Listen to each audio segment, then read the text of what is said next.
5000 साल पहले भगवान श्री कृष्ण ने मनुष्य की बर्बादी के 3 ही कारण बताए थे। इस वीडियो में हम एक कहानी के माध्यम से हम आपको वो 3 कारण बताएंगे।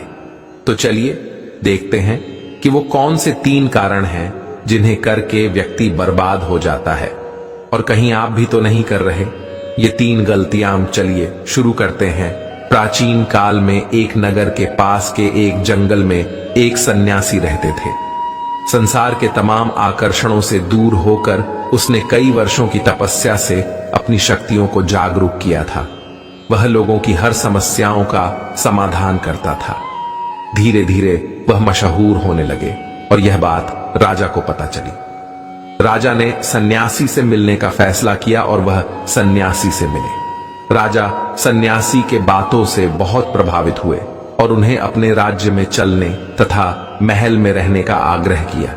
सन्यासी मान गए और राजा के साथ उनके महल में रहने लगे।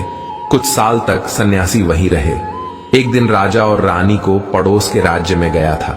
उन्होंने एक नौकर को सन्यासी के भोजन आदि की जिम्मेदारी देकर निकल गए। एक दिन नौकर बीमार पड़ गया और आया ही नहीं। सन्यासी को खाना खिलाने वाला कोई नहीं था।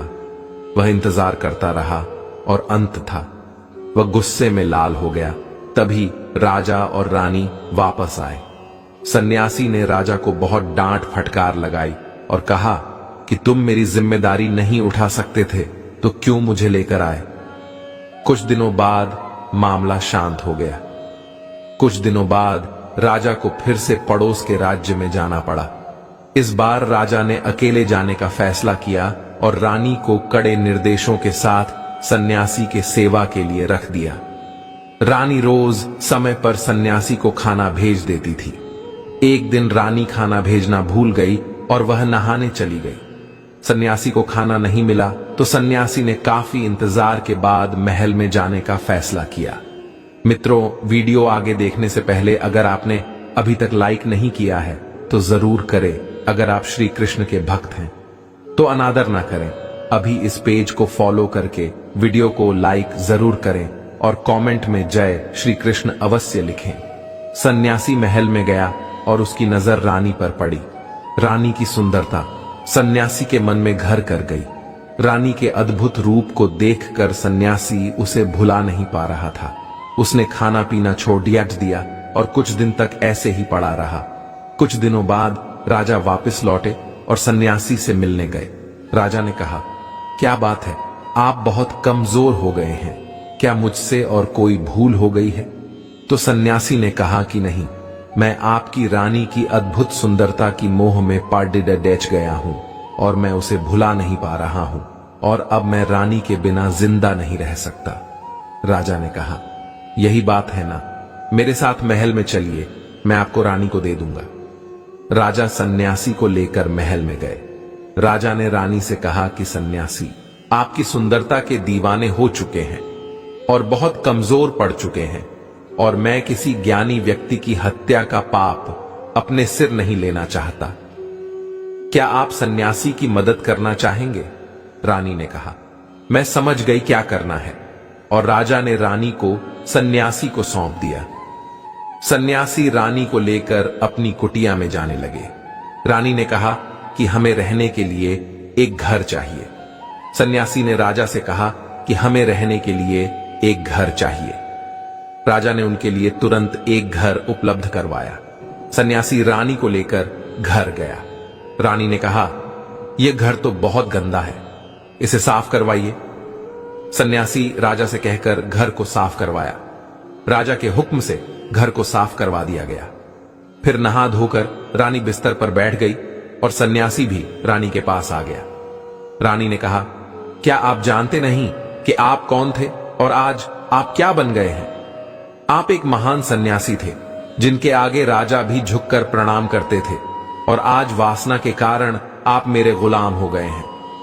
यह सुनकर सन्यासी को महसूस हुआ कि वह तो एक सन्यासी था जो सारी सुख सुविधाओं को छोड़कर शांति की तलाश में जंगलों में चला गया था। फिर सन्यासी ने राजा को बुलाया और रानी को उनको सौंप दिया और कहा, यह राजन, आज मैं आपको मनुष्य के बर्बादी के जो 3 कारण बताऊंगा। जिनको यदि व्यक्ति ना करे तो वह सबसे सुखी रहेगा और व्यक्ति बर्बाद नहीं होगा। पहली आदत है इच्छा, क्योंकि इच्छा ही दुनिया की हर एक व्यक्ति के अंदर सबसे पहला अवगुण होता है, और जो व्यक्ति अपनी इच्छाओं को नियंत्रण में नहीं रख पाता है वह जीवन के किसी भी क्षेत्र में सफल नहीं हो पाता है, क्योंकि जैसे ही उसकी एक इच्छा पूरी होती है वह दूसरी की ओर बढ़ने लगता है, और दूसरी पूरी होती है तो तीसरी इच्छा उसके मन में जागृत हो जाती है, और फिर ऐसे करते करते इच्छाओं पर नियंत्रण ना होने के कारण इसी जाल में उलझा रहता है और दुखी रहता है। इसीलिए राजन, जब हम इच्छाओं पर नियंत्रण लेते हैं तो हम हमारे मन पर भी नियंत्रण का लेते हैं, और जब हमारा मन हमारे बस में होता है तो हमें सुखी प्राप्ति होती है। फिर जो हम चाहते हैं वही हमारे साथ होता है। दूसरी आदत है वासना का जन्म। हमारे मन में उठने वाली इच्छाओं से होता है। जिस प्रकार इच्छा का कोई अंत नहीं होता और मनुष्य वासना के जाल में फंसता ही चला जाता है। वासना के वशीभूत होकर मनुष्य को कुछ भी नजर नहीं आता है।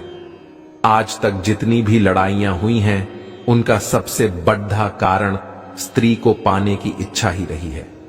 स्त्री के प्रेम में वशीभूत होकर राजा महाराजाओं ने आज से पहले बहुत सारे युद्ध किए हैं।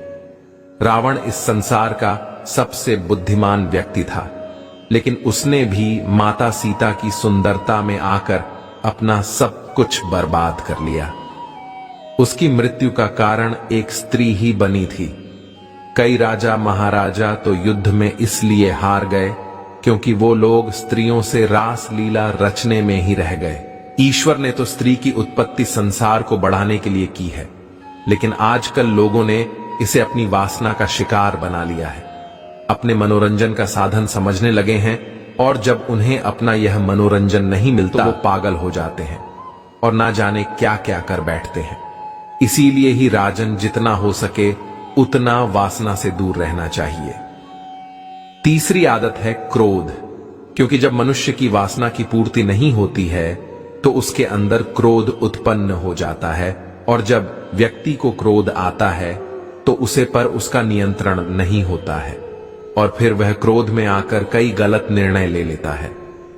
वो दूसरों को भला बुरा कह देता है, गालियां देता है, और जब उनका क्रोध शांत होता है तो उन्हें अपनी गलती का एहसास हो जाता है, लेकिन तब तक तो सब कुछ बर्बाद हो चुका होता है। क्रोध के कारण मनुष्य के कई बने बनाए काम भी बिगड़ जाते हैं।